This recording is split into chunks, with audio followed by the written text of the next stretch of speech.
Hi, hello, வணக்கம். அனைவருக்கும் இனிய ரம்ஜான் நல்வாழ்த்துகள்.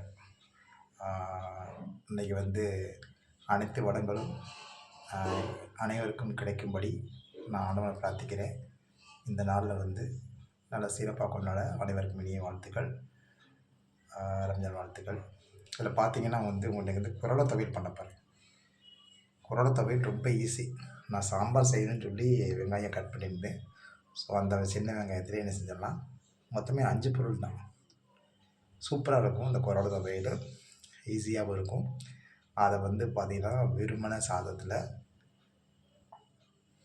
நெய் ஊற்றி சாப்பிட்டாலும் நல்லெண்ணெய் ஊற்றி சாப்பிட்டாலும் ரொம்ப சுவையாக இருக்கும்.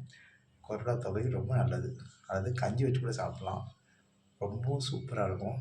அடிப்பொலியாக இருக்கும். வாங்க அதுக்கு என்னென்ன பொருள் பார்த்துடலாம். டக்குன்னு செஞ்சிடலாம். குழந்தைக்கு ரொம்ப பிடிக்கும். ஸோ நல்லா எல்லாம் விரும்பி சாப்பிடுவாங்க. அதனால் வந்து இந்த குரலை துவையல் வந்து ரொம்ப அனைவருக்கும் ஏற்றமான ஒரு சின்ன டிஷ்ஷு தான். நல்லது, உடம்புக்கு நல்லது. வாங்க அதுக்கு தேவையான பொருளை என்னன்றதை பார்த்துடலாம். பாருங்கள், சின்ன வெங்காயம் நான் வந்து ஆக்சுவலாக சாம்பார் கட் பண்ணி வச்சுருந்தேன். அதை வந்து இந்த மாதிரி இதுக்கு குரல் துவையலுக்கு யூஸ் பண்ணிக்கிட்டேன். நெக்ஸ்ட்டு பொடி பார்த்திங்கன்னா ஒரு உருண்டை சைஸ் எடுத்து வச்சுக்க. நெக்ஸ்ட்டு பார்த்திங்கன்னா கருவேப்பிலை. அதுக்கடுத்து பார்த்திங்கன்னா உப்பு.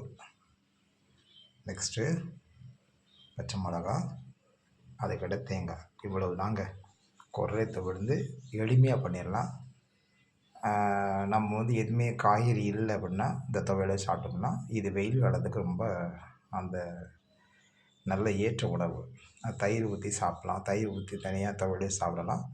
இல்லை துவையிலே வந்து நீங்கள் போட்டு நெய் ஊற்றி சாப்பிட்லாம். சுவையாக இருக்கும். பாருங்கள், இப்போ அரைச்சி காமிக்கிறேன். பாருங்கள், வெங்காயம் போட்டு அதுக்கடுத்து அந்த தேங்காயை போட்டுருவோம். தேங்காயை போட்டு அதுக்கடுத்து இந்த கட் லீவ்ஸை போட்டுருவோம்.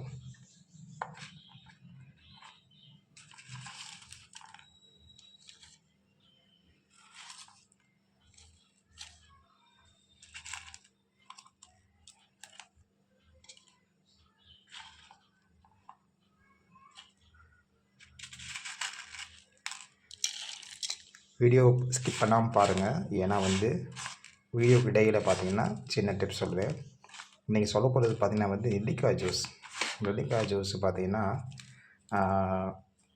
நீங்கள் காலையில் வெறுவத்தை குடிச்சிங்கன்னா ரொம்ப நல்லது. பெரிய நெல்லிக்காய் ஒரு 2 எடுத்துக்கோங்க. அதை சின்ன சின்ன பீஸை கட் பண்ணி போட்டுக்கோங்க. லைட்டாக தேவைக்கு உப்பு போட்டுருங்க. போட்டு ஒரு 3 டீஸ்பூன் வந்து தயிர் ஊற்றிக்குங்க. தயிர் ஊற்றிட்டு கருவேப்பிலை உங்களுக்கு எவ்வளோ தேவையோ அவ்வளோ போட்டுக்குங்க. போட்டுட்டு ஒரே ஒரு அரை பச்சை மிளகா போட்டுக்கோங்க. ஒரு அரை துண்டு இஞ்சி போட்டுக்கோங்க. அவ்வளோ உங்கள் விரல் அளவில் கொஞ்சம் ஒரு அரை சைஸ் இஞ்சி போட்டுக்கோங்க. இஞ்சி, பச்சை மிளகா, கருவேப்பிலை, தயிர், நெல்லிக்காய், உப்பு, இவ்வளோ தாங்க. நல்லா அரைச்சிடுங்க. மைய அரைச்சி தண்ணி ஊற்றி நல்லா வடிகட்டிட்டோம்னா அருமையான நெல்லிக்காய் ஜூஸ் தயார். நெல்லிக்காய் ஜூஸ்னு சொல்லலாம். அல்லது நெல்லிக்காய் நீங்கள் ஏதோ உங்களுக்கு நெல்லிக்காய் ஜூஸ் சொல்லலாம். அல்லது அதுக்கடுத்து வந்து நெக்ஸ்ட்டு கருவேப்பிலை ஜூஸ்னு சொல்லலாம். உங்களுக்கு எது தேவையோ வச்சுக்கலாம். உங்களுக்கு ஏற்ற நேம், உங்களுக்கு என்ன நேம் பிடிக்குமோ அந்த நேம் வச்சுக்கலாம். ரொம்ப சூப்பராக இருக்குது. சாப்பிட்டு பாருங்கள். சாப்பிட்டு மறக்காமல் எனக்கு கமெண்ட்ஸ் எழுதுங்க. இதை அரைச்சி காமிக்கிறேன். பாருங்கள், அரைச்சிட்டேன். சூப்பராக இருக்குங்க. பாருங்கள், செம்மையாக இருக்குது. நல்லா புளிப்பு உரப்பும் செம்மையாக இருக்கும். அடிப்பொலியாக இருக்கும். சாதம் இப்போ தான் வெந்துக்கிட்டு இருக்கு. ஸோ இந்த சாதத்தில் வச்சு சாப்பிட்டோம்னா சூப்பராக நெய் ஊற்றி சாப்பிட்லாம். நல்ல ஊற்றி கூட சாப்பிட்லாம்.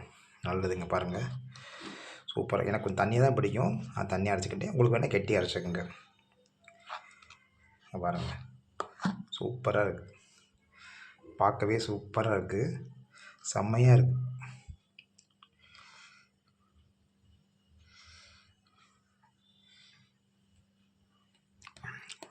வாவ், செம்மங்க. ஸோ உங்கள் வீட்லையும் மறக்காமல் ட்ரை பண்ணி குழந்தைய செஞ்சு கொடுங்க. ரொம்ப சூப்பராக இருக்கும். இது வந்து ஒரு எளிதான உணவு. இதை வந்து சாதத்தில் பிணைஞ்சு சாப்பிட்டா ரொம்ப நல்லாயிருக்கும்.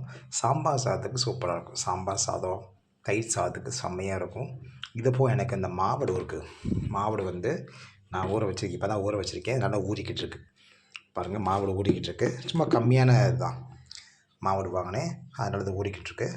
இதோடு சாப்பிடும்போது ரொம்ப சுவையாக இருக்கும், அடிப்பொலியாக இருக்கும்.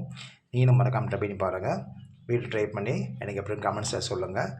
உங்கள் வீட்டில் என்ன சாப்பிட்டுன்னு மறக்காமல் கமெண்ட்ஸ் எனக்கு எழுதிடுங்க. அதுக்கப்புறம் இந்த வீடியோ பிடிச்ச லைக் பண்ணுங்கள், ஷேர் பண்ணுங்கள், கமெண்ட் பண்ணுங்கள். மற்றவங்களுக்கு ஷேர் பண்ணி எந்தெந்த ஊரில் இருந்தாலும் மறக்காமல் கமெண்ட் பண்ணுங்கள். நீங்கள் சப்போர்ட் பண்ணதுக்கு இது வரைக்கும் தேங்க்ஸ். ஆக்சுவலி சப்போர்ட் பண்ண சப்ஸ்கிரைபருக்கு ரொம்ப தேங்க்ஸ் சொல்லிக்கிறேன். இனிமேலும் பண்ண போகிற சப்ஸ்கிரைபருக்கு நான் அட்வான்ஸாக தேங்க்ஸ் சொல்லிக்கிறேன். மீண்டும் அடுத்த வீடியோவில் சந்திப்போம். அதுவரை உங்களிடமிருந்து விடைபெறுவது உங்கள் grandma's kitchen Daniel. Bye, see you.